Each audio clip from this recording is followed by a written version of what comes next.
เช้าวันพฤหัสที่ 23 ตุลาคมแล้ว Good morning พี่เพื่อประชาชนในที่ทำงานลุงยองเราจากเมื่อวานตอนแรงวานลืมเอามีดไปพี่น้อง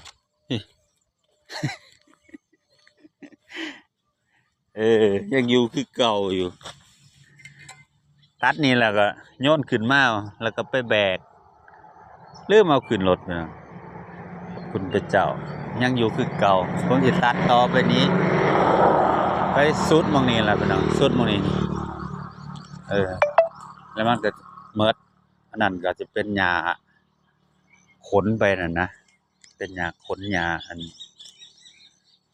เขาเอิ้นหญ้ากามกุ้งใช่นะดอกไม้ตัดนี้แล้วผมว่าสิข้ามไปฟังพุ่นก็มีอยู่แต่บ่หนาปานนี้นะรอบเสาของเฮา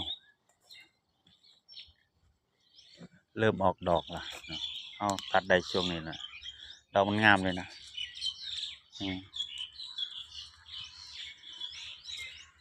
ดอกไม้ในป่ามองหันลุงยองก็เคยตัดอยู่แต่มันเป็นหญ้ากำกุ้งคันบางพุ่นก็มีปะปายอยู่ในมองผมวานโอเคเดี๋ยวเราลงมือก่อนเนาะพี่น้องเนาะในวันสิแดดได้มีดนะผมอุตส่าห์เอามาเผื่อคันมันหายอีหลีเฮ็ดมาเผื่อมาสองน้ำสามนะผู้เดียวพี่มาตัดหลายแท้ มีด3 เล่มมึง